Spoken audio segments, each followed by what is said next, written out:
എല്ലാ വിദ്യാർത്ഥികൾക്കും പുതിരവീടിലേക്ക് സ്വാഗതം. കണ്ണൂർ യൂണിവേഴ്സിറ്റിയുടെ FIUGP രണ്ടാം സെമസ്റ്റർ ബിരുദ പരീക്ഷയ്ക്കുള്ള രജിസ്ട്രേഷൻ്റെ സ്റ്റുഡൻറ്റ് രജിസ്ട്രേഷൻ കോഴ്സ് സെലക്ഷൻ നാളെ ആരംഭിക്കുകയാണ്. എന്താണ് student registration, course selection, HOD level verification എന്നിവയുമായി ബന്ധപ്പെട്ടുള്ള ഒരുപാട് സംശയങ്ങൾ വിദ്യാർത്ഥികൾ ഉന്നയിക്കുന്നുണ്ട്. ഇതുമായി ബന്ധപ്പെട്ടുള്ള വിദ്യാർത്ഥികളുടെ മുഴുവൻ സംശയങ്ങൾക്കുള്ള മറുപടിയാണ് ഈ ഒരു വീഡിയോയിൽ കൂടെ നിങ്ങളുമായി പങ്കുവെക്കാൻ ആഗ്രഹിക്കുന്നത്. വിശദമായ വാർത്തയിലേക്ക് പോകും മുമ്പായി ആദ്യമായിട്ട് ഈ ചാനൽ കാണുന്ന വിദ്യാർത്ഥികളുണ്ടെങ്കിൽ തീർച്ചയായും മറക്കണ്ട സബ്സ്ക്രൈബ് ചെയ്ത് കൂടെ പറയാൻ പ്രത്യേകം ശ്രദ്ധിക്കാം. സബ്സ്ക്രൈബ് ചെയ്തതിന് നോട്ടിഫിക്കേഷൻ ബെല്ലുകൾ ഓൾ ഓപ്ഷൻ എനേബിൾ ചെയ്യുക. ചാനലിലെ വീഡിയോസ് നിങ്ങൾക്ക് ഉപകാരപ്രദമാകുന്നുണ്ടെങ്കിൽ തീർച്ചയായും ഒന്ന് ലൈക്കും കൂടി ചെയ്യുക. അതുപോലെ തന്നെ നിങ്ങളുടെ സുഹൃത്തുക്കളിലേക്ക് ഷെയർ ചെയ്ത് കൊടുക്കാനും കൂടി പ്രത്യേകം ശ്രദ്ധിക്കുക. അപ്പോൾ നമുക്ക് നേരെ വീഡിയോയിലേക്ക് പോകാം. കണ്ണൂർ യൂണിവേഴ്സിറ്റിയുടെ FIUGP രണ്ടാം സെമസ്റ്റർ ബിരുദ പരീക്ഷയ്ക്കുള്ള student registration and course selection നാളെ ഫെബ്രുവരി മാസം 7-ാം തീയതി മുതൽ സർവകലാശാല വെബ്സൈറ്റ് വഴി വിദ്യാർത്ഥികൾക്ക് ചെയ്യാൻ സാധിക്കും. Student registration and course selection എന്ന് പറഞ്ഞു കഴിഞ്ഞാൽ നിങ്ങളിപ്പോൾ ഉദാഹരണം പറയുകയാണെങ്കിൽ നിങ്ങൾക്കിപ്പോൾ 6 സബ്ജക്റ്റാണ് പഠിക്കാനുള്ളത്. ഒരു മേജർ സബ്ജക്റ്റ്, 2 മൈനർ സബ്ജക്റ്റ്, ഒരു MDC, 2 AEC, English, Malayalam or Hindi എന്നിങ്ങനെ പറഞ്ഞ് 6 കോഴ്സുകളാണ് പഠിക്കാനുള്ളത്. ചില വിദ്യാർത്ഥികൾക്ക് 2 മേജർ കോഴ്സുകൾ കാണും, അപ്പോൾ 7. അല്ലാതെയുള്ള എല്ലാ വിദ്യാർത്ഥികൾക്കും ഒരു മേജർ, 2 മൈനർ, ഒരു MTC, 2 AEC കോഴ്സ് എന്നിങ്ങനെ 6 വിഷയങ്ങളായിട്ടായിരിക്കും ഉള്ളത്.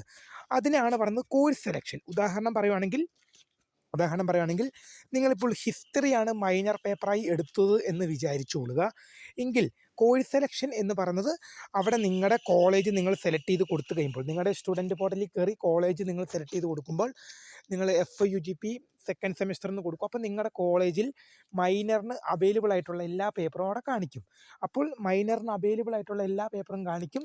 അപ്പോൾ അതിൽ നിങ്ങൾക്ക് ഏത് പേപ്പറാണോ വേണ്ടത്, ഞാൻ ആദ്യമേ പറഞ്ഞു നിങ്ങൾക്ക് വേണ്ട പേപ്പർ എന്ന് പറയുന്നത് ഹിസ്റ്ററിയുടെ economic history in modern India 1857 to 1947 ആണെന്ന് വിചാരിച്ചോളൂ. ആ പേപ്പർ നിങ്ങൾ എന്ത് ചെയ്യുക, അവിടെ നിങ്ങൾക്ക് കാണും economic history in modern India 1857 to 1947, economic history in modern India 1857 to 1947 നിങ്ങൾക്ക് ആ പേപ്പറിൻ്റെ അവിടെ കാണും. അപ്പോൾ അവിടെ നിങ്ങൾക്ക് ചിലപ്പോൾ നിങ്ങളുടെ കോളേജിലുള്ള പൊളിറ്റിക്സിൻ്റെയോ പിന്നെ എക്കണോമിക്സിൻ്റെയോ ഇംഗ്ലീഷിൻ്റെയോ മലയാളത്തിൻ്റെയോ ഏതെങ്കിലുമൊക്കെ മറ്റ് വിഷയങ്ങളുടെയൊക്കെ എന്ത് ചെയ്യും, മൈനർ പേപ്പറുകൾ അവിടെ കാണും. പക്ഷെ നമുക്ക് വേണ്ടത് ഹിസ്റ്ററിയുടെ പേപ്പറാണ്. അപ്പോൾ economic history in modern India 1857 to 1947 എന്ന പേപ്പർ സെലക്ട് ചെയ്ത് കൊടുക്കുക. അങ്ങനെ മേജർ, MDC, AEC കോഴ്സ് എല്ലാം നിങ്ങൾ എന്ത് ചെയ്യുക, ഒന്നൊന്നായി സെലക്ട് ചെയ്ത് കൊടുക്കുക. ഇങ്ങനെയാണ് കോഴ്സ് സെലക്ഷൻ എന്ന് പറയുന്നത്. സ്റ്റുഡൻറ്റ് രജിസ്ട്രേഷൻ, അത് സ്റ്റുഡൻറ്റിൻ്റെ പേരിൽ ആണ് രജിസ്റ്റർ ചെയ്യുന്നത്. അതിനുശേഷമാണ് കോഴ്സ് സെലക്ഷൻ വരുന്നത്. ശേഷം student registration and course selection എന്ന് പറയുന്നത്. അതിനുശേഷം വരുന്നതാണ് HOD level verification. HOD level, student രജിസ്ട്രേഷനും കോഴ്സ് സെലക്ഷനും കഴിഞ്ഞാൽ പിന്നീടുള്ളത് HOD level വെരിഫിക്കേഷനാണ്.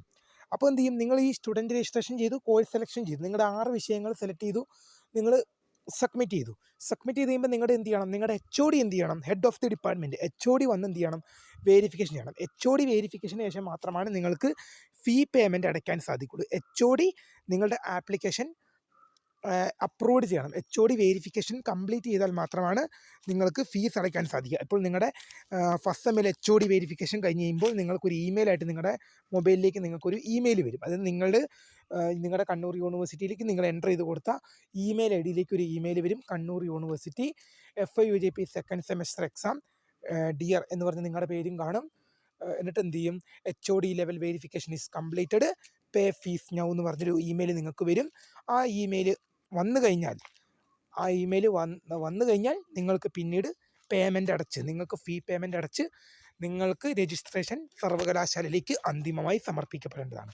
HOD level verification എന്ന് പറഞ്ഞാൽ നിങ്ങളുടെ ഡ്യൂട്ടിയല്ല. നിങ്ങൾ സ്റ്റുഡൻറ്റ് രജിസ്ട്രേഷനും കോഴ്സ് സെലക്ഷനും കഴിഞ്ഞ് കഴിയുമ്പോൾ നിങ്ങളുടെ അപേക്ഷ HODക്ക് സമർപ്പിക്കപ്പെടും.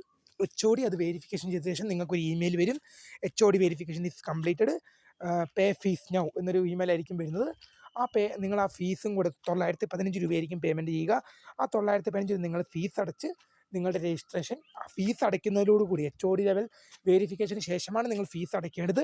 ആ HOD ലെവൽ വെരിഫിക്കേഷൻ്റെ ഫീസ് അടച്ചതിന് ശേഷം മാത്രമായിരിക്കും നിങ്ങളുടെ രജിസ്ട്രേഷൻ സർവകലാശാലയിലേക്ക് സമർപ്പിക്കപ്പെടുക. തീർച്ചയായും ഇതുമായി റിലേറ്റ് ചെയ്യുന്ന കൂടുതൽ എന്തെങ്കിലും അറിയിപ്പുണ്ട് തീർച്ചയായും നിങ്ങളിലേക്ക് അറിയിക്കും. വീഡിയോ ഇഷ്ടപ്പെട്ടാൽ ലൈക്ക് ചെയ്യാനും ഷെയർ ചെയ്യാനും സബ്സ്ക്രൈബ് ചെയ്യാനും മറക്കാണ്ടിരിക്കാം.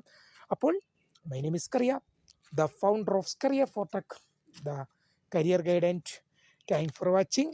ബൈ. പിന്നെ പോകുന്നതിന് മുമ്പ് ഒരു കാര്യം കൂടി ശ്രദ്ധിക്കുക, എന്താണ് നാളെ തൊട്ട് student registration and course selection ആണ് ആരംഭിക്കുന്നത്. അപ്പോൾ ബൈ.